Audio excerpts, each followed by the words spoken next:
Hey lovers, it's PDH with Love on Tour, and today I want to give you my review of Mandalay Bay's Horizon Suite. Let's do it.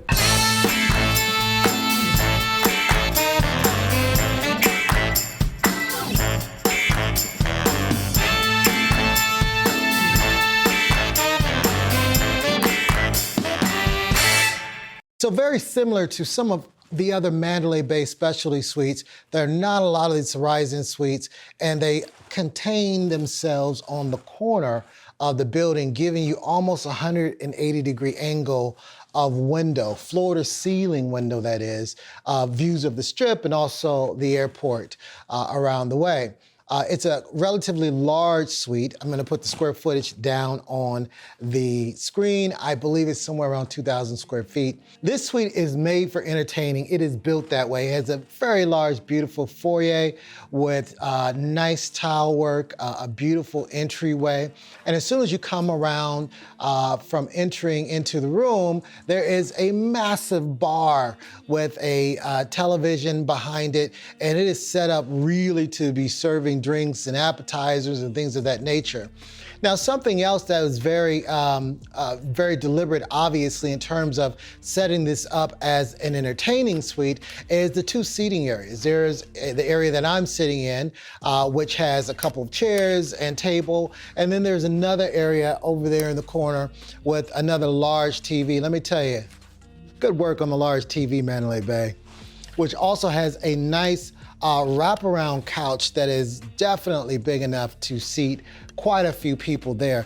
Then it has a large high top table and some other seating in the suite, which you could easily get 50 people in this room without even going into the bedroom. So if you are interested in having kind of a birthday party, bachelor party, bridal shower, baby party, well, not baby power, shower, but bridal shower, things of that nature, this suite definitely works in that regard.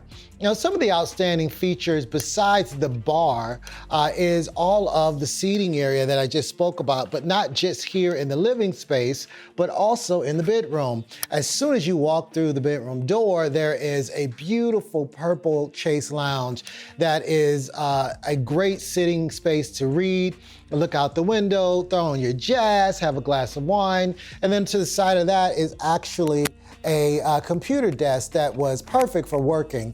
It's set right in front of the window so you can look out of the window while you're checking out, while you're working.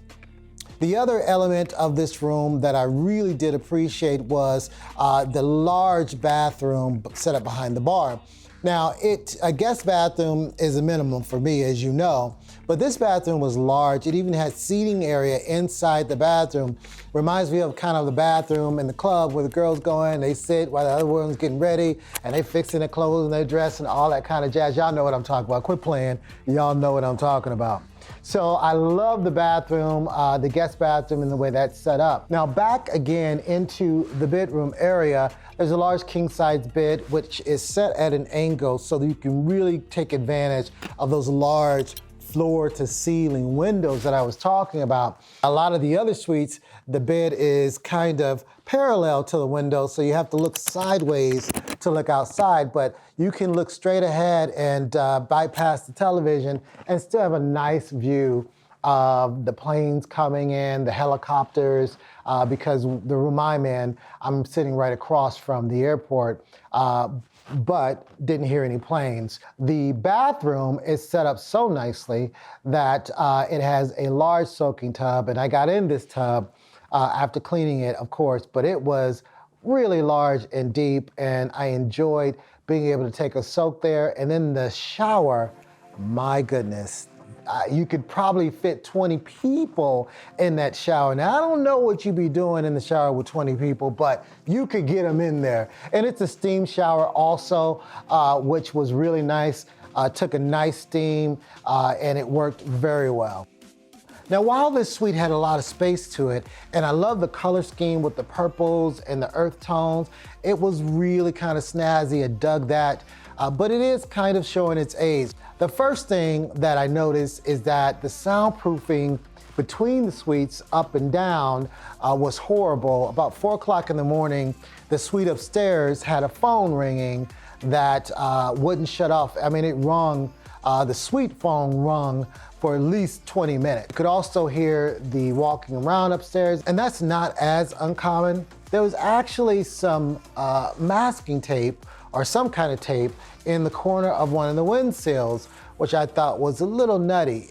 The ceiling itself had a lot of cracks and water stains in it. These are small things that don't matter that much to me, but when you're spending a lot of money for a suite, it may matter to some of you out there. But the room itself was large and done on a grand scale. It's definitely set for entertaining. I loved all the options of places to sit and things to do. So as you know by now, one of the things that I truly love about the Mandalay Bay is all the areas that you can go to and find a place of peace, places with water. Not only the large, huge made beach downstairs, but also the fountains and the waterfalls at the entry of the Mandalay Bay. It is something that is spectacular and special, and I really don't get that experience anywhere else. So if you're looking for a large space to entertain, even if it's entertaining just your own family, I fully suggest that you take a look at the Mandalay Bay's Horizon Suite.